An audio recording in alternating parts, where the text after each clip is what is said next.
거룩하신 아버지 하나님 감사합니다. 하나님, 우리 하나님 앞에 왔습니다. 하나님을 놓치는 찬양, 하나님을 놓치는 기도, 하나님을 놓치는 예배가 아니라 우리의 감정을 넘어서서 살아 역사하신 하나님 앞에 우리가 진짜 예배하고 그의 말씀에 귀를 기울이며 그 하나님을 내 마음에 모시고 인식하며 살아갈 수 있도록 도와주시옵소서. 오늘도 우리의 시선을 주를 향합니다. 임재하시고 뜻을 가르쳐 주시고 하나님 백성답게 살 수 있도록 인도하여 주옵소서. 감사하며 예수님의 이름으로 기도했습니다. 아멘. 하나님의 말씀 보겠습니다. 사무엘하 6장 1절에서 11절까지 우리 한 절씩 교독하겠습니다. 다윗이 이스라엘에서 뽑은 무리 3만 명을 다시 모으고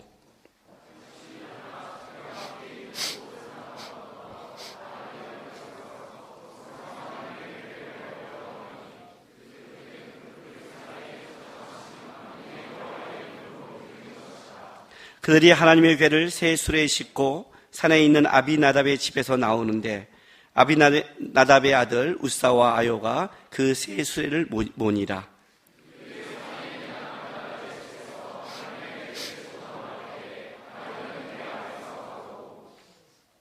다윗과 이스라엘 온 족속은 잣나무로 만든 여러 가지 악기와 수금과 비파와 소고와 양금과 재금으로 여호와 앞에서 연주하더라.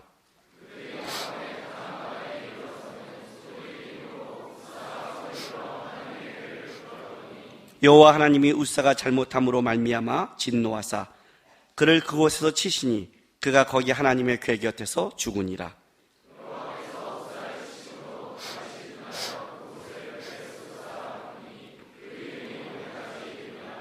다윗이 그날에 여호와를 두려워하여 이르되 여호와의 궤가 어찌 내게로 오리요 하고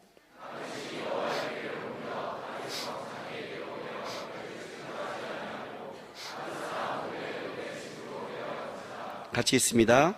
여호와의 궤가 가드 사람 오벳에돔의 집에 석 달을 있었는데 여호와께서 오벳에돔과 그의 온 집에 복을 주시니라.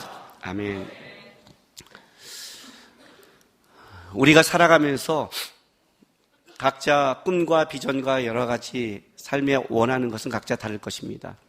그러나 이제 예수를 믿는 사람들, 우리가 적어도 성도라고 말하는 사람들에게 있어서 한 가지 공통점은 뭐냐면 무엇을 하든 어떤 직업을 하든 그것이 하나님께 영광이 됐으면, 이 다음에 하나님 나라가면 그것이 가치 있는 일이 됐으면 하는 소망이 있을 겁니다.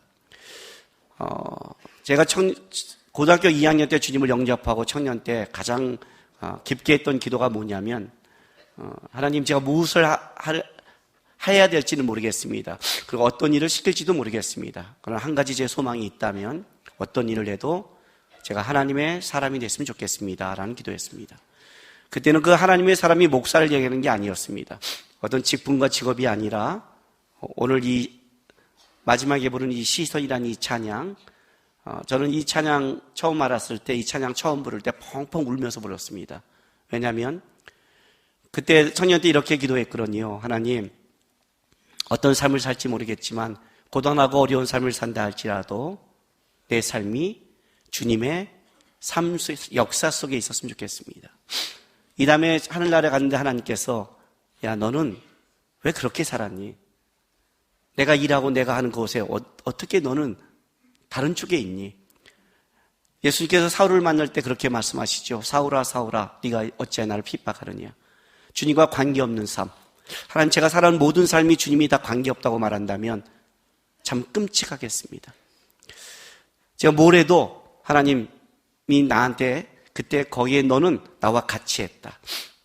그때 거기서 너는 나의 사람이었다. 주님이 나의 사람이라는 그 사람이 하나님의 사람 아니겠어요? 그죠? 근데 그게 나의 꿈이었어요. 그게 저의 꿈이었습니다. 아마 우리가 그리스도인이라면 아마 이것은 모두가 갖고 있을 것입니다. 그래서 직장 생활하면서 뭘 하면서 나름대로 고민할 겁니다. 이게 진짜 맞는 건가? 그렇죠? 우리 주부들은 아니 이렇게 애 키우는 게 이게 무슨 하나님의 삶입니까? 제 아는 목사님, 사모님이 뭐라고 말하냐면, 여러분 목사님, 사모님 될 정도면 결혼하기 전에 굉장히 많이 열심히 봉사, 했을 거예요. 그죠? 그렇겠죠? 여러분은 교회 사모님 잘 보세요. 목사님들이 그냥 아무나 이렇게 딱 잡겠어요? 보통 목사님들이 좀 나쁜 짓이 뭐냐면 사역을 가서 양을 잡아먹는데요. 우리가 그래요. 사역하라서 양을 잡아먹어요. 그중에 제일 좋은 양을 딱 잡아서 자기가 결혼하는 거거든요. 그러니까 다 안목이 있는 거죠. 열심히 하고 저 정도 하는 사람이라면 한단 말이에요. 그 사모님들도 나름 그렇게 목사님과 결혼할 때는 나름 그래도 하나님 앞에 헌신된 마음이 있으니까 목사님과 결혼하죠. 우리 사자가 좋은 사자는 아니잖아요. 검사, 변호사, 목사, 전도사, 특히 전도사는 우리는 전도사 나부랑이라고 그러거든요. 그렇지 않아요. 같은 사자인데 대우가 완전히 달라요. 제가 결혼 5년 반대당할 때 제가 우리 아내한테 그랬습니다. 왜 나도 사자인데. 지나가는 말로. 그래도 결혼할 때는 했잖아요. 결혼했는데 뭔가 하나님 위해 헌신했다고 했는데 보니까 뭐예요? 애 키우기 바쁘고 남편은 하나님 한다고 나가는데 집에 있기 바쁘고 기도 생활도 어렵고 내가 주부냐 아니냐 이게 뭐지? 이게 사모인가? 이런 고민을 하기 시작하는 거예요. 진짜 이게 맞아? 이게 하나님의 일이야? 우리 주부들 그래서 어려워요. 요즘 많은 젊은 사람들의 착각이 뭐냐면 가장 나쁜 것. 자기 인생 때문에 아이를 낳지 않는다는 것. 아이 한 명 키워서 잘 키우겠다는 가장 인간적인 잘못된 생각. 아이는 여러분이 키우는 게 아니에요. 아무도 아멘 안 하죠? 그럼 아이 낳을까봐. 그죠? 여러분 한번 손을 가슴에 얹고 생각해 보세요. 어머니가 부모님이 여러분을 키웠다고 생각하세요? 아니잖아요, 지금. 그죠? 여러분의 어머님이 진짜 우리를 키웠다고 생각하세요, 지금? 부모님과 있으면 싸우고 오잖아요, 맨날. 그러잖아요. 여러분이 이만큼 큰 게 누구 때문인데요? 여러분이 지금 아주 어떤 사람의 은혜로 여기 앉아있다고 생각하세요? 주의 은혜가 아니면 예배하지 못하는 거 아세요? 착각을 하고 있어요, 우리가. 그러니까 직장 생활하면 이게 하나님의 뜻인가? 내가 이렇게 세상과 돈 벌고 와서 주일날 예배 드리고 바쁘게 살아가고 이렇게 예배 한번 드리면 이게 하나님의 사람인가? 우리는 비전하면 뭔가 좀 드러나고 영광스럽고 보여주고 흔히 선교사나 예배인도잖아 찬양 그러면 심정호 이렇게 심정호가 이 예배인도 때문에 몸이 점점 부어가는 건 아무도 모르면서 김남국이 머리가 빠져간 건 아무도 모르면서 그냥 그런 게 하나님의 영광, 저렇게 이름이 나면 영광이라고 생각하죠. 그죠? 직장생활 이런 건 아무것도 아니라고 생각하고 학생은 아무것도 아니라고 생각하고 그건 세상 사람이라고 생각하는 도대체 하나님의 영광이 뭐냐는 거예요. 하나님께 영광 돌리는 삶이 무엇일까요, 여러분? 직분일까요? 목사만일까요? 안 그래요, 여러분. 그렇지 않아요. 성경을 볼 때 이렇게 보세요. 사울을 볼 때는 왜 사울이 하나님의 영광에서 멀어졌나를 잘 보세요. 다윗을 볼 때는 어떻게 다윗은 하나님의 영광 가운데 계속 살아갈 수 있나를 보세요.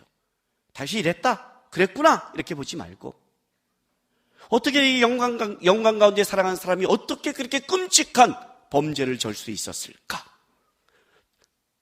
바세바를 범하고 우리아를 죽인 장면을 보면 저는 두려워요.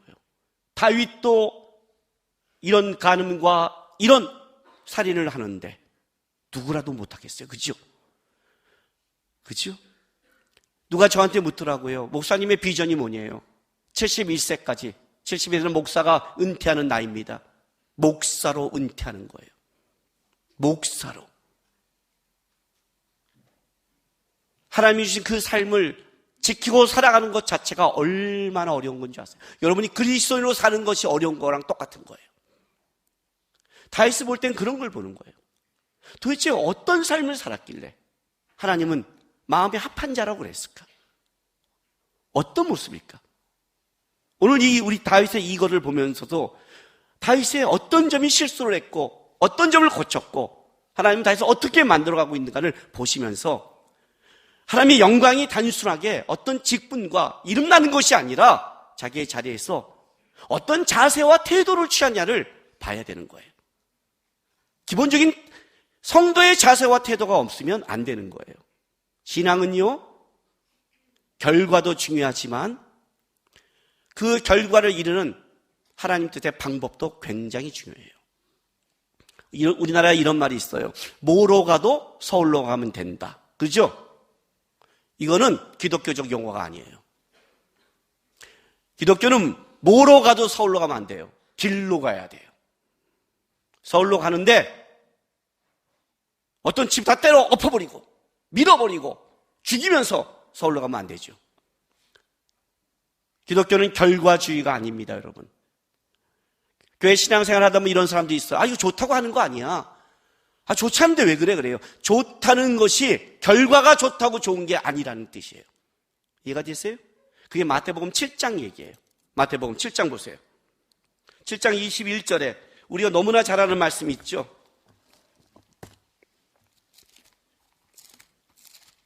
무서운 말씀. 천국에 가서 하나님 앞에 서서 불법을 행한 자인데 자기가 상 받는다고 착각한 자들의 고백이죠. 이렇게 말해요. 나더러 주여 주여 하는 자마다 다 천국에 들어갈 것이 아니요 다만 하늘에 계신 내 아버지의 뜻대로 행하는 자라야 들어가리라. 그죠? 주여 주여 했어요. 근데 이 사람들이 그냥 주여 주여 한 게 아니에요. 그 뒤를 읽어보면 내가 주의 이름으로 선지자노를 했습니다. 목사를 한 거예요. 선교사를 했어요. 굉장한 걸 했죠? 내가 주의 이름으로 귀신을 쫓았습니다. 영적 권능을 행했어요. 내가 주의 이름으로 많은 권능을 행했어요. 수많은 일들을 했어요. 그런데 성경은 뭐래요? 불법을 행했대요. 무슨 말이에요? 이 사람도 왜 착각을 한 줄 아세요? 내가 주의 이름으로 선지자로 한 결과가 있지 않다는 거예요. 내가 선교로서란 결과가 있지 않습니까? 김남국이 마커스에서 하나님 설교한 결과가 있지 않습니까? 이렇게 말하는 거예요. 그럼 내가 여기서 하면 세상적인 걸 했습니까? 하나님 내가 여기서 연불 외웠어요? 바냐 바라 했어요? 설교했잖아요. 설교. 하나님 나라 일을 했잖아요. 이 말을 한 거예요. 그 말을 한 거예요. 제가요. 선지자로 했잖아요. 하나님. 왜 이게 하나님 뜻이 아니에요? 근데 뭐라고 그래요? 하나님이요. 하나님이 뜻대로 행하지 않는 결과는 인정하지 않겠다는 거예요. 네가 설교했다는 게 중요하지 않다. 왜? 네 설교로 사람을 네가 어떻게 변화시켜? 변화는 내가 시키는 거야. 내가 변화시키기 위해서 너를 세운 거지 네가 어떤 것도 변화시키고 깨달을 수 없어. 네가 했다고 말하지 마. 내가 세운 거야. 그게 감사한 거야. 설교가 중요한 게 아니라 너가 이 자리에 오기까지 하나님의 뜻대로 살아온 하나님을 붙잡는 삶이 나에게 평가받는 문제지 하나님 와서 결과로 했다를 갖고 내 앞에 서지 마 이렇게 말하는 거예요. 이해가 되세요? 기독교는 결과를 얘기하는 게 아니에요.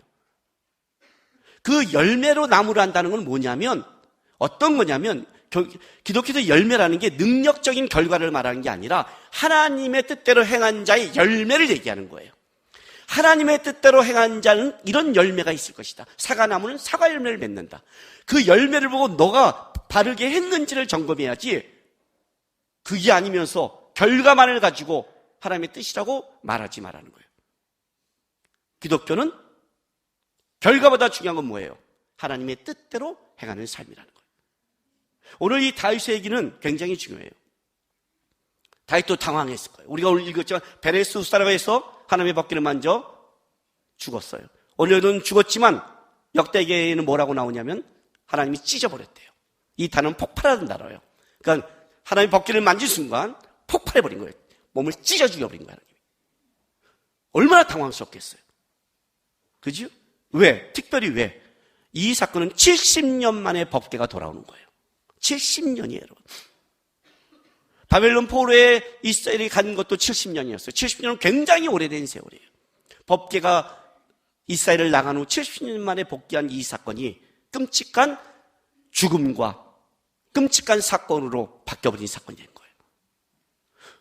이 사건이 얼마나 중요하냐면 이거예요. 다윗이 이 법궤를 가져오는 것을 다윗이 그냥 생각한 게 아니에요. 다윗은요, 34의 왕이 돼요. 왕이 됐는데 통일왕국 왕을 되지 못했어요. 왜냐하면 사울의 아들 이스보셋이 북이스라엘 아브넬과 붙잡아서 7년 6개월 동안 또 그들의 북이스라엘 정권을 갖고 있기 때문에 남유다에서만 7년 6개월을 가져요. 그러다가 아브넬이 죽고 이스보셋이 죽은 다음에 드디어 통일왕국을 만들어내요. 독일 왕국을 만든 다음에 다윗이 생각한 첫 번째는 뭐냐면 남유다에도 수도를 정하면 안 되고 북이스라엘도 정하면 안 되는 거예요. 둘 다 융합하려고 그때까지 빼앗기지 않는 여부스가 점령한 시온상, 예루살렘 성. 다윗이 이제 그 시온산을 빼서 다윗성이라고 불고 드디어 예루살렘 성을 탈환하는 거예요.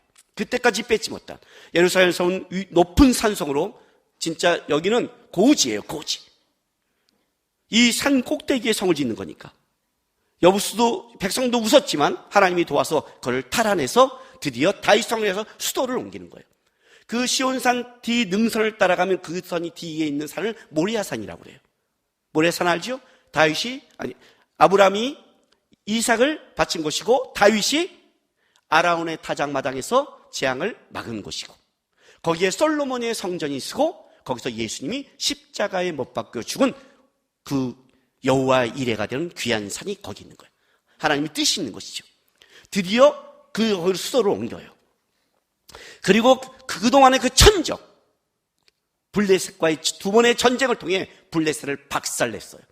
앞으로 이 전쟁을 통해 블레셋은 이제 꺾여서 대대적인 공격을 이스라엘에게 하지 못해요. 그만큼 꺾어버려요. 드디어 나라가 기초를 잡기 시작했어요. 그때 다윗이 어떻게 돼요? 이 나라가 진짜 하나님의 나라가 되려면, 하나님의 영광을 돌린다면 뭐가 되는 거예요? 하나님을 모셔야죠. 그죠? 사울 때 안 모셔왔잖아요. 하나님을 모셔야 되잖아요. 그래서 뭐해요? 하나님의 모심으로 드디어 하나님의 나라가 되는 다윗의 마음이 있는 거예요. 좋은 마음이잖아요. 자, 역대상 보면 다윗이 이걸 어떻게 지냐면 이렇게 시작해요. 역대상 13장 보세요. 1절에서 4절까지 읽어줄게요. 다윗이 천부장과 백부장과 모든 지휘관과 더불어 의논하고 다윗이 이스라엘의 온 회중에게 이르되 만일 너희가 좋게 여기고 또 우리 하나님 여호와께로 말미암았으면 우리가 이스라엘 온 땅에 남아있는 우리 형제와 또 초원의 땅인 성읍에 사는 제사장과 레위 사람에게 전령을 보내 그들을 우리에게로 모이게 하고 우리가 우리 하나님에게로 우리에게로 옮겨오자. 사올 때에는 우리가 귀 앞에 묻지 아니하였느니라 하며 백성이 눈이 이 일을 좋게 여김으로 온 회중이 그대로 행하겠다 하나. 그래, 그죠? 무슨 말이냐면 천부장 백부장 모든 지인과 더 의논했어요. 다 의논했어요. 그리고 뭐라고 말해요? 사울의 때는 하나님께 묻지 않았대요. 다윗은 뭐예요? 하나님께 묻고 싶은 거예요. 하나님 앞에 있고 싶은 거예요. 단순하게 법궤를 가져와서 정치적으로 나라를 세우고 싶은 게 아니라 사울 때는 하나님을 묻지 않았다. 다윗의 신앙은 어떤 신앙이에요? 묻는 신앙이죠. 하나님께 묻는 신앙이죠. 우리 아내가요, 어느 날 이런 말을 했어요. 기도하다가, 여러분 막 우리가 기도하다가 그 기도가 하나님 응답이 늦어지면 좀 짜증날 때가 있잖아요. 없나요? 이거 우리 아내만 짜증난다고 얘기한 거예요, 내가 지금? 이 설교 보면 저 죽음이네요. 있죠? 있단 말이에요. 여기 표정 똑같이 해요. 그래서 저도, 결혼식에 표정을 지으면 나쁜 사람이죠. 그래서 우리 아내도 보니까 우리 아내가 좋아. 그러면 다윗을 한번 보자. 어떻게 하나님이 했나? 다윗을 본 거예요. 근데 다윗이 기도하면 하나님이 이렇게 가라, 저렇게 가라, 성경이 많아요. 우리 아내가 톡 이렇게 말했어요. 아니, 물으면 딱딱 대답하면 나도 하겠다, 씨. 하나님 싸울까 말까? 싸우라. 오케이. 그잖아요. 올라가라 말까? 올라가라. 이렇게 빨리빨리 말해주고 왜 나한테는 말 안 해? 안 되겠어. 다시 봤대요. 그러니까 주로 전쟁 중에 말씀을 많이 하더래요. 그러면서 뭐라 하냐면, 좋았어. 내가 끝까지 팔 거야. 그랬어요. 지금 우리 아내는 다윗을 파고 있어요. 계속 팔 거예요, 아마. 하나님께 물었어요. 탁 대답 얼마나 좋을까요? 여러분, 전쟁 중에 올라갈까요? 올라가라. 올라갔더라. 올라갈 수 있을까요? 사울이 왜 실패했는데요? 전쟁 중에 기다리라고 하는데 못 기다리는 거예요. 백성은 흩어지고 사무엘은 오지 않고. 알아요? 전쟁지에 올라가라. 올라갔는데 맞아 죽었어. 하나님 왜? 잘못 들었다. 나만 손해잖아. 그게 쉬워요? 여러분, 다윗의 시작을 보세요. 골리앗이에요, 골리앗. 2m 넘는 하나님의 뜻이랑 물맷돌 갖고 달려가요? 할 수 있어요? 여기 깡패 이따만한 사람이 있어요. 하나님 저걸 난구가 돌려차게 해라. 저는 팔 높이가 여기밖에 안 올라가는데요? 내 돌려차기는 요건데? 하나님 제가 어떻게 돌려쳐? 탈 수 있을까요? 어떻게 해요? 제 아는 목사님이 어떤 일이 있는 줄 아세요? 집에 가서 차를 내려고 그러는데 자기 집이 요 안에 있어요. 골목인데 요거예요. 요만큼 차가 돼도 어떤 차가 막고 있더래요. 비상등 켜고. 근데 요 뒤쪽으로 내려면 이렇게 뺑 돌아가야 되는데 골목을. 안 가니까 빵빵 눌렀어요. 제가 가만히 있더래요. 왜 이 사람 빵 눌렀더니 창문이 내더니 한 손이 나오더니 이렇게 가라는 거, 이렇게. 말이 돼요? 이렇게 돌아가는 게? 비켜줘야지. 미쳤어, 저게? 빵 눌렀더니 배낭문이 탁 열더니 깍두기 넷이 내리더래요. 당황한 거예요. 깍두기가 딱 오더니 뭐야? 집이 저길에 있어. 돌아가면 되잖아. 그렇군요. 깜빡했어요. 맞아요. 저쪽 길이 있죠. 돌아가면 되는 거죠? 예, 괜찮아요? 하고 갔대요. 목사님이에요. 목사님이 깍두기 내서 어떻게 얘기해요? 그냥 순종해야죠. 그렇군요. 저길에 있었군요. 감사해요. 도망갔어요. 그게 감사해요? 뭔 소리 하는 거야, 지금. 그때 하나님이 내려라. 내려요? 전쟁 중에 싸우라니까 싸우는 게 쉽다고 생각하세요? 신앙이 언제 흔들리는데? 전쟁 중에 흔들리는데? 가장 위기 상황에서 우리가 흔들리는데? 베드로가 왜 대단한데? 바다 물결 위에 오라온다고 밟아요? 어부인데? 밤바다에 빠지면 죽는 건데? 만일 주님이시거든 와라! 팍 빠지는데 아니지롱? 그럼 죽는 건데? 그걸 밟아요? 뭔 소리 하는 거예요, 여러분? 뭔 소리 하는 거예요? 다윗의 신앙의 가장 큰 뭔지 아세요? 거기서 말하는 게 그 위기 상황에서 다윗은 자기 뜻보다 하나님께 묻는 신앙. 오늘 그 말하잖아요. 사울 때는 묻지 않았다. 나는 어때요? 내가 법궤를 모시면 하나님을 왕으로 모시고 하나님께 묻고 하나님의 통치를 받고 나는 하나님의 뜻대로 살고 싶다. 온 백성이 좋아했어요. 온 백성이. 그리고 모셔오는 거예요. 좋지 않아요, 여러분? 이 마음밭. 오늘 모셔오는 이 장면 보세요. 6장. 보세요. 5절. 다윗과 이스라엘 온 족속은 잣나무로 만든 여러 가지 악기와 수금과 비파와 소고와 양금과 제금으로 여호와 앞에 연주하더라. 일단 다윗이 나와요. 다윗 그리고 온 이스라엘 족속이 동원됐어요. 그리고 열심과 진심을 가지고 수금, 악기, 비파, 소고, 양금, 제금으로 여호와 앞에서 뭐예요? 노래하면서 너무너무 즐거워하고 있는 거예요. 감사하고 있는 거예요. 그런데 나온의 타작마당에 들어서 소가 뛰기 시작하는 거예요. 왜 하나님이 이걸 안 받았을까요? 왜 안 받은 거야 도대체? 우사가 만지는 순간 몸이 찢겨 터져 죽어버렸어요. 다시 망연자실한 거예요. 서버렸어요. 그죠? 시체, 부정한 게 만졌잖아요. 터져버리고. 시체는 부정하잖아요. 하나님의 이 거룩한 날에 부정이 딸려버린 거 아니에요. 어떻게 해요? 모실 수 없는 거예요. 시온상에 모실 수 없다 그래서 다시 오베데돔 집으로 다시 보낸 거예요. 다윗이 그렇게 준비했고 이스라엘 백성과 같이 하고 함께 모여서 하나님의 영광을 돌리게 했는데 하나님이 안 받아버린 거예요. 안 받아버린 거예요. 왜요? 그러면 다윗이 묻지 않았을까요? 사람과 의논만 했을까요? 의논해도 묻지 않았기 때문에 하나님이 그랬을까요? 그러기는 하나님 너무 치사하죠. 그렇진 않죠. 이 마음과 진심이 있는 건데 오늘 여기에 이런 마음이 있어요. 본문에 8절 보세요. 여호와께서 우사를 치심으로 다윗이 분하여 그곳을 베레스 우사라 부르니 그 이름을 오늘까지 이르니라 그래요. 자, 다윗이 분했어요. 왜 분했을까요? 여러분 이거 좀 말이 안 되죠? 쥐가 왜 분해? 하나님이 분해야지. 다윗이 분한 게 어떤 것이었을까요? 70년 만에 하나님의 법궤를 데리고 와야 되는데, 가져와야 되는데 그것을 성공적으로 하지 못한 자기의 무지가 분했던 거예요. 어떻게 자기가 준비를 했길래, 어떻게 했길래, 뭐가 잘못됐길래 하나님이 이걸 받지 않고 이렇게 죽음의 사건이 터질 수밖에 없는 그 무지. 이해가 됐어요? 잘못한 다음에 저 몰랐어요. 모르는 게 죄예요. 예수를 모르는 게 지옥에 가는 거예요. 몰랐다고 끝나지 않아요.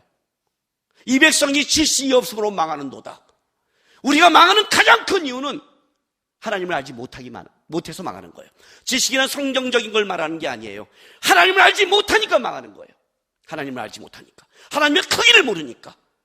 그러니까 헌신도 못하고 믿음 생활도 못하고 하나님 앞에 나오지도 못하며 그 무지가 인생을 망치는 거예요. 하나님을 알아야 되는 게 여기 있어요. 하나님을 알아야 되는 게 여기 있어요. 하나님을 알라. 힘써 하나님을 알라. 왜? 모르면 이런 사건이 벌어지는 거예요. 다시 분한 거예요. 분한 거예요. 왜 그런 줄 아세요? 여기 옮기는데 실수한 게 있어요. 6장 3절 보세요. 그들이 하나님의 궤를 세수에 싣고 산에 있는 아비나답의 집에서 나오는데 아비나답의 아들 우사와 아유가 그 새 수레를 모니라 그래요. 뭘 몰아요? 새 수레예요. 수레에 태고 왔어요.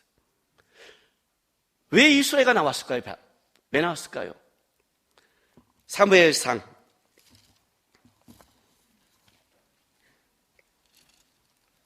6장 7절부터 9절 보세요.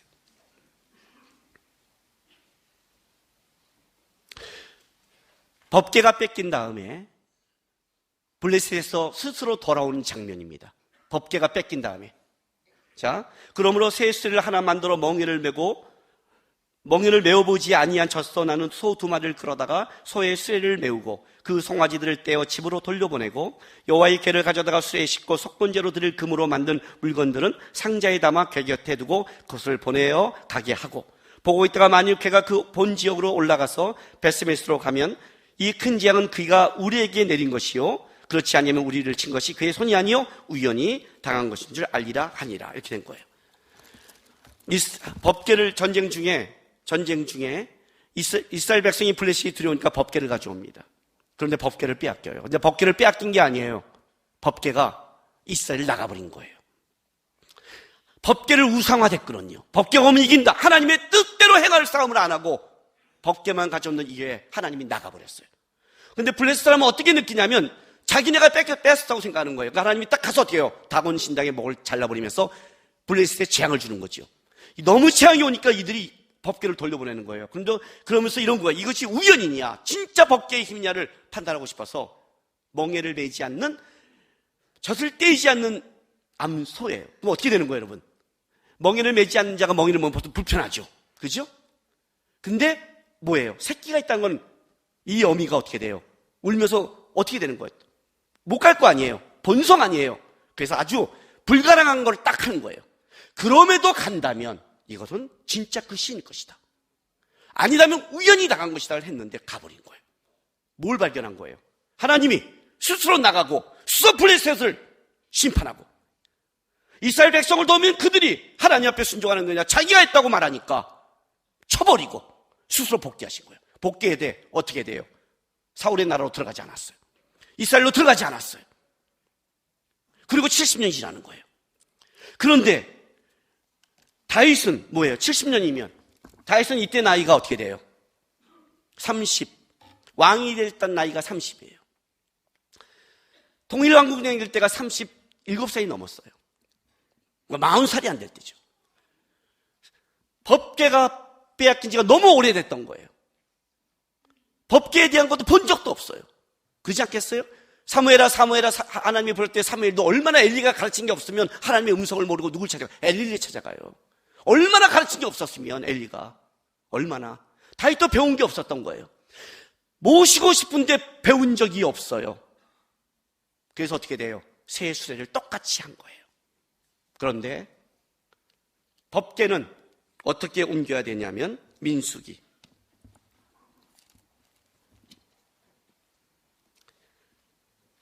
4장 15절 보세요. 진영을 떠날 때 아론과 그의 아들들이 성소와 성소의 모든 기구 덮는 일을 마치거든 고아 자손들이 와서 맬 것이라. 그러나 성물은 만지지 말라. 그들은 죽으리라. 회막 물건 중에 이것을 고아 자손들이 성물은 만지지 말라 그랬지 분명히. 죽으리라. 우사가 주가 될 이유는 그럼 법궤가 떨어지는데 그걸 떨어지게 놔둬? 그죠? 놔둬야 돼요? 그 빵 깨져야 돼? 그런 데서 만지면 안 돼 그랬는데 떨어져서 만졌더니 터져주고. 그죠? 너무하잖아 그건. 놔둬? 어떻게 해야 돼요? 다음에 설교하겠습니다. 오늘 이것까지 못합니다. 다음에 이 설교를 듣지 않는 사람들은 배가 터져 죽을지 모릅니다. 언제 하느냐? 다음 주냐? 다음 주냐? 믿음을 갖고 꾸준히 나오시면 되겠습니다. 예고편입니다. 이것도 아주 중요한 문제니까. 오늘은 그쪽을 말하고 싶지 않은 거예요. 고아자손이 매야 되는 거예요. 매야 되는 거예요. 하나님의 뜻을 행할 때 가장 중요한 게 뭔지 아세요? 내 진심이 중요한 게 아니라 하나님의 방법이 중요한 거예요. 내 열심보다 중요한 거는 하나님이 원하는 대로 하는 게 중요한 거예요. 이해가 돼요? 왜? 우리는 우리의 진심이 어떤 결과를 맺을지 우리는 몰라요. 내 열심이 그게 좋은 결과일지 나쁜 결과일지 몰라요. 우리는 우리의 미래와 인생을 만들지 못해요. 우리 눈에 보기에 바보 같아도 하나님만이 현재와 과거의 미래의 주인이기 때문에 하나님 뜻대로 해야 하나님이 영광 받으시고 하나님이 뜻대로 해야 그것이 선한 결과를 맺는 거예요. 아니 이런 방법까지 하나님 쫀쫀하게 해요? 꼭 세수해야 돼요? 여러분 아담이 왜 망한 줄 아세요? 그 열매 하나, 선악과는 열매 하나, 그 과일 하나 먹었다고 해서 뭐가 그렇게 잘못했겠어요? 과일 하나로 보지 말라고 그랬죠. 하나님이 명령하신 거예요. 하나님을 높인다는 것은 하나님의 말을 존중하는 거예요. 이해가 되세요? 우리가 세상 사람과 다른 게 뭔지 아세요? 세상 사람은 하나님의 말을 존중하지 않아요. 왜 그렇게 해야 돼? 우리는 하나님이 존중하는 거예요. 하나님의 말씀이 우리에겐 중요해요. 내가 이해하든 못하든 내가 손해를 받든 그 길을 가는 거예요. 그래야 하나님의 영광이 돼요. 쉽지 않죠? 쉽지 않아요. 지금 내가 이렇게 말하니까 편하지만 실제 우리의 삶에 들어가면 쉽지 않아요. 제가 오늘 목요 찬양 예배 오는데 여기 속이 이렇게 한번 싹 뒤집어졌어요. 목사님은 항상 말씀하고 이렇게 오지 않아요. 목사님 왜 목요일에 소리 지르고 지랄이세요? 내가 지랄일 상황이니까 지랄을 하죠. 네? 신앙생활이 쉽냐고요. 지난주 우리 어머님이 이제 쓰러졌어. 또 목요일날 밤에 가갖고 금요일날 아침에 수술하시고 그리고 나서 이제 하는데 고관절술 88세 된 치매 노인이니까 어떻게 돼요? 안 되잖아요. 그러니까 어떻게 할 수가 없는 거예요. 24시간 붙어 있으니까 간병인을 썼어요. 하루에 10만 원씩 주고요. 썼어요. 그죠? 전화를 했더니 간병인을 붙였는데 24시간에 10만 원이래요. 24시간. 그래요? 그러면 24시간 시간을 최대한 맞춰야 되잖아요. 돈을 아껴야 되니까. 수술 끝난 다음부터 1시부터 뭐 해달라고. 그러면 나중에 퇴원할 때 보통 12시 오전에 퇴원하잖아요. 24시간이니까. 24시간이에요? 그럼 24시간에 해달라고 부탁을 했어요. 왔죠. 왔더니 첫날 잤는데 우리 어머니 이제 치매니까 치매는 벌써 그날 잤는데 딴 데 본 사이에 이걸 뽑아버렸어요. 답답하니까. 그래서 어떻게 돼요? 아이들 손주머니 가는 의료기 사다가 여기다 묶어야 돼요. 이렇게 묶을 수는 없으니까. 그럼 또 빼달라고 그러고, 그러면 또 얘기하고, 집에 간다고 얘기하고, 뭐 일어나려고 얘기하면 얘기하고, 그래서 치매는 어려운 거예요, 실제로는. 열심히 얘기했어요, 열심히. 그리고 이제 간병인을 쓸 수밖에 없었어요. 이렇게 하면 안 되니까. 근데 그 다음날부터 우리 어머니가 주무시는데 깨어나질 않는 거예요. 언제까지? 오늘 아침까지. 눈 잠깐 뜨면, 그러니까 보통 닌겔로 다 이렇게 하고, 약으로 하고, 못 먹으니까. 근데 병원에서 치매니까 조금 더 이렇게 몸을 릴렉스하게 했대요. 그럼 간병인은 뭐 했게요? 아무것도 안 했죠. 주무시고 있으니까. 그죠? 아무것도 안 했어요. 식사를 어떻게 시켰냐면 자기가 먹고 싶은 거, 병원도 그런 게 있나 봐요. 비빔밥하면 비빔밥 바꾸나 봐요. 그거 시켜 먹고 아주 편히 있었어요. 병원에서 내일 퇴원하라고 그런 거예요. 요양병원으로 옮겨라. 지금은 이제 더 할 거 없고 요양병원으로 재활을 해야 된다. 그래서 내일 하고 있는데 간병인이 변호관 낮에 우리 아내한테 오늘까지 하고 가겠대요. 그럼 우리 아내는 지금 퇴원 준비해야 되고 난 목차 나와야 되는데. 그런 게 어딨어요? 오늘 가고 지금 예? 아니요, 오늘까지 한대. 왜? 오늘 깨어났거든요. 깨어나면 어떻게 치면 오늘 하루 잡으니까 고달프잖아요. 그러니까 그냥 10만 원 안 받고 가겠다는 거예요, 그냥. 근데 그 분이 내가 목사인 걸 알아요. 우리 어머니가 가면 목사 왔어, 그래서. 내가 어디 그러죠? 어디 나보면 목사님 크게 인사하지 말라고. 혹시 핑계에서 만나도 김남국 목사님 하지 말라고. 어떻게 하라고요? 사님 그렇게 인사하세요. 여러분이 비행기에서 크게 인사하면 나는 그다음부터 거룩하게 앉아서 이제 거룩하게 앉아있고, 이것도 뒤로 못 젖히고, 이거 젖히다가 딱 죄송합니다. 완전히 감옥이 된다고 그랬죠. 그냥 우리 앞으로 저 알면 이렇게 목례 하세요. 목례. 아니면 가까이 와서 네, 목사님이시죠. 이렇게 하세요. 아니면 스님 그러세요. 차라리. 내가 봐줄게요. 내가 잘못하면 아미타불하고 내리면 되잖아요. 목사 써 그러니까 어떻게 돼요? 목사 쓰니까 안 된 거지요 다.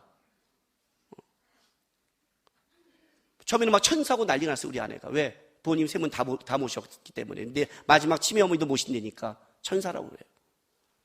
목사가 어떻게 싸워요? 그죠? 간대요. 알았다고 했어요.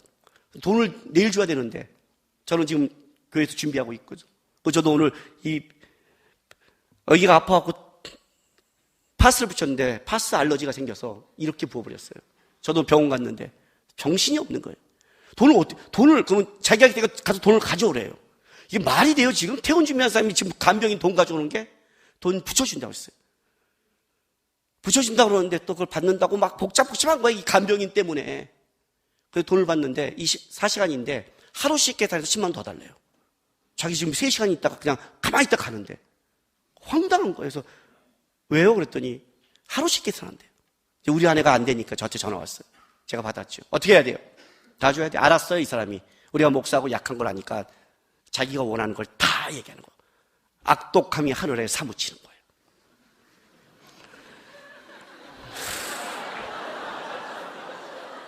이 끓어오르는 말씀 중에 주여 줘야 됩니까? 10만 원 주고 끝낼까요? 정당하게 조용히 얘기를 해야 될까요? 이건 그럼 하나님이 얘기해라, 줘라. 말 없어요. 내 속만 끌어 그냥 샹 이런 거밖에.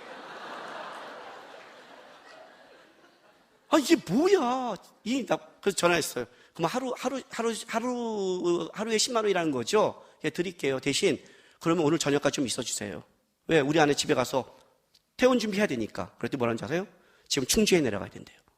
아니 그러면 우리 때 얘기를 해야죠. 아니 배랑간 안 한다고 간다면 만약에 우리는 뭐 어떻게 해요? 그랬더니 원래 이렇게 하는 거래요. 그래서 내가 아주머니 저는 그렇게 안 들었습니다. 그래서 서기주님한테 24시간을 들었고 이렇게 했고 조용히 얘기했어요. 그럼 자기가 오늘 거 안 받을 테니까 시간당으로 달래요. 그럼 시간당 얼마인데? 했더니 3시간인데 7만 5천 달래요. 2만 5천 원 뺐잖아. 여기서 또 이렇게 올라오는 거예요. 끙 내리고. 상식껏 설명했더니 말이 안 되잖아요. 말이. 알아서 60만 원 주세요. 그런 거예요. 그리고 가버렸어요. 그 다음부터 내가 집에 가서 우리 아내 오늘 잠자리 자야 되니까 세면도구 싸고 뭐하고 하면서 이 안에서 말씀과 간병인과 지난주는 블레셋이 오더니 이번에 간병인이 왔어요. 우와 막 끌어오는 거예요. 막 끌어오는 거 진짜 오르는 거예요. 막 하나님 여기서 하나님의 방법으로 산다는 게 미치겠습니다. 어디까지 얘기해야 되고 어디까지 양보해야 되며 어디까지 가야 됩니까? 어디까지 해야 될까요, 여러분? 그러다가 제가 오늘 말씀을 보다가 깨달음을 줬어요. 하나님이 어디까지가 중요하지 않아요. 우리는 자꾸 손해보기 있으니까 여기까지 할까요? 여기까지 할까요? 우리는 요쌈을 하는 거예요. 여기까지 하는 건 뭐냐면 이거죠. 베드로처럼 얼마큼 용서할까? 7번 하면 될까요? 그 정도면 많이 한 거잖아요, 주님. 그죠? 랍비들은 3번 하는데 난 7번까지 갔으면. 그죠? 주님 뭐라 그래요? 7번씩 70번이다. 그럼 490번이죠. 그죠? 그리고 우리 세요 또 이제 한 번, 두 번, 세 번, 100번. 그 490번의 의미가 용서를 할 때는 마음에 세지 마라. 쌓을수록 증오를 쌓는 것이다를 가르친 건데 우리는 증오를 쌓아요. 132번. 469번. 넌 이제 죽었어, 새끼야. 이제 곧 조금 있으면. 490번만 돼. 아주 머리털 다 뽑아다 뒤지게 할 거야, 그냥. 그죠? 우린 그래요. 그죠? 여기까지가 아닌 거예요. 여기까지가 그걸 얘기하는 게 아니에요. 이렇게 하고 있다가 진짜 하나님이 원하는 방법이 뭘까라고 생각했어요. 인터넷을 딱 하나 잠깐 봤는데 이런 얘기가 나왔어요. 중국의 어떤 사람이 자기 아이 골수 이식을 해야 되는데 40만 위안이 필요하더래요. 40만 위안이면 얼마더라? 써놨어요. 6,800만 원 정도 된대요. 우리나라 돈. 그걸 하고 있는데 길을 가는데 지갑을 주셨는데 그 지갑에 카드 다 있으면서 현찰로 2만 위안이 있대요. 한 340만 원 정도 있더래요. 그래서 이번 잡더니 돈이 지금 부족하고 찾고 다니는데 야, 현찰이 생겼구나 하다가 어떤 마음이 드냐면 이 사람도 어쩌면 나처럼 아이 때문에 이렇게 급한 사람일 수 있을 텐데 내가 이걸 가지면 어떡할까 해서 찾아줬대요. 근데 그 사람은 어떤 사람이냐? 아주 거대 야채 장사라는 부유한 사람이었어요. 사례라는 게 사례 필요 없습니다 하고 사라진 거예요. 이 사람이 이 사람을 또 찾았어요. 보다 보니까 그런 일이 있고 이 사람이 열심히 돈을 찾는 걸 알면서 이 사람이 마음이 그래서 자기의 그 야채 중에 곧 있으면 어떻게 돼요? 폐기될 뭐예요? 순무 2,000톤? 중국은 달라요? 그죠? 달라요? 도대체 이 톤이 어떻게 그걸 어느 개를 못 보면 폐기될 것 같으니까 그냥 기증해버렸대요. 당신 하라고. 이게 소문이 나서 사람들이 어떻게 돼요? 그물을 다 사줘갖고 50만 위안, 40만이 필요한데 이 들어온 거예요. 그래서 얼마 전에 8,500만 원. 또 8,500만 원. 6,800만 원 필요한데 돈이 남았죠.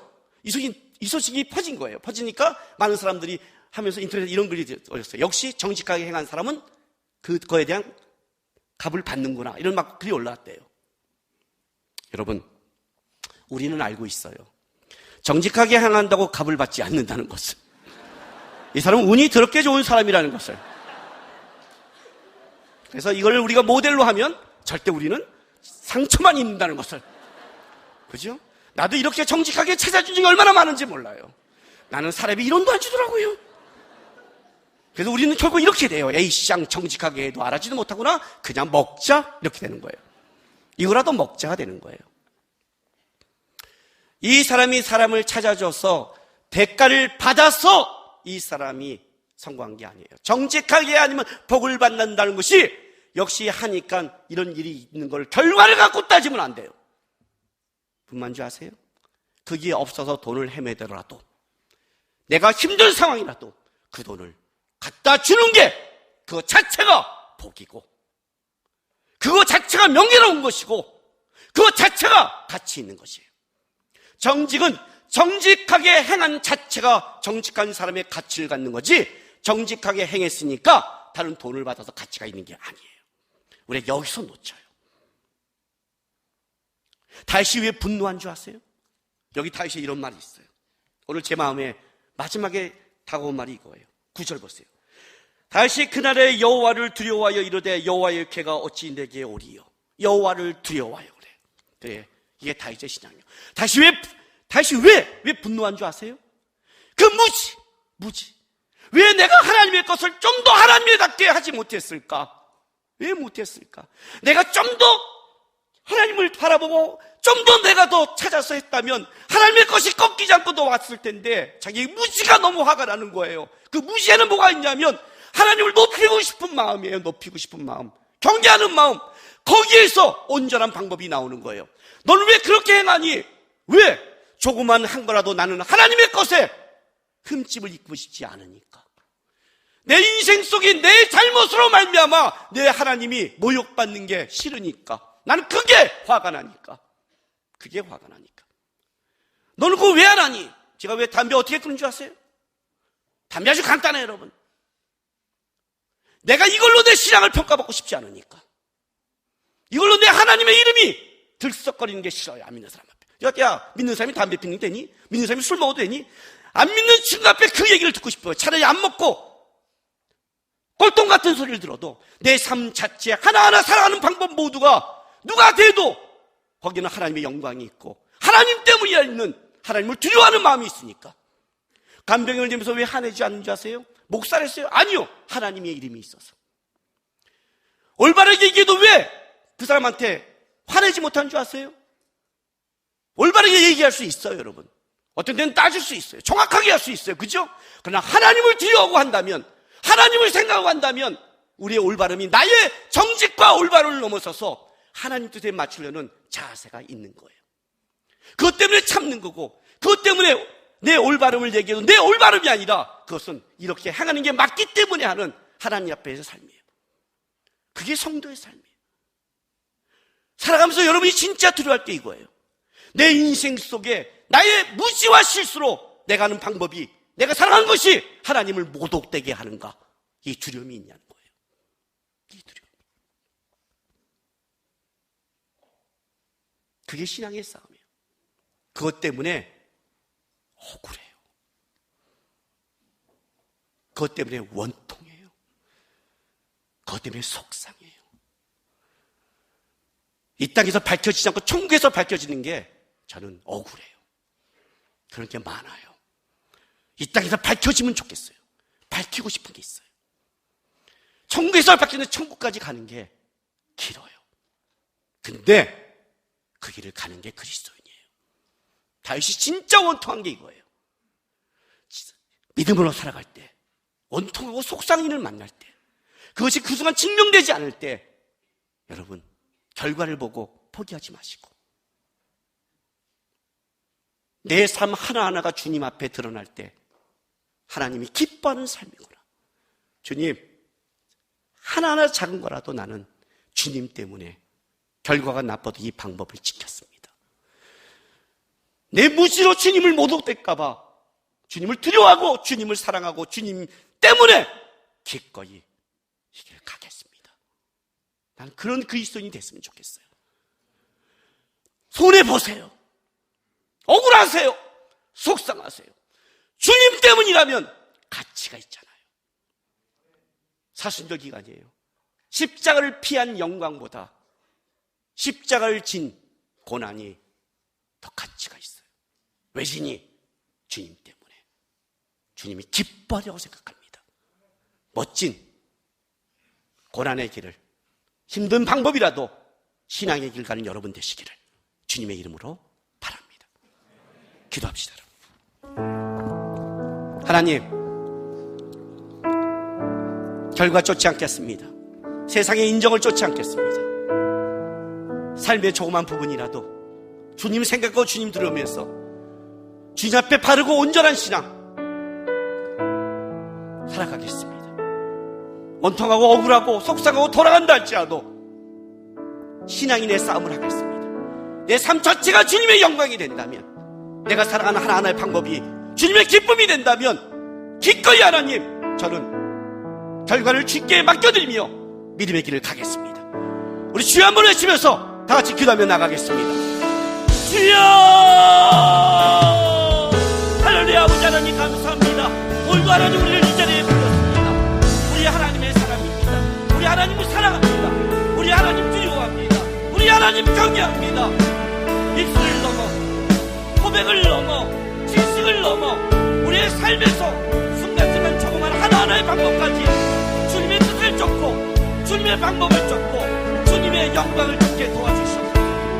억울하고 손해보는 일이 있다 할지라도 왜 그러냐고 물어도 예수님 때문이라면, 예수님이 영광 때문이라면 기꺼이 그 십자가를 지겠다고 하는 십자가의 사람들이 될 수 있도록 하나님 역사하시고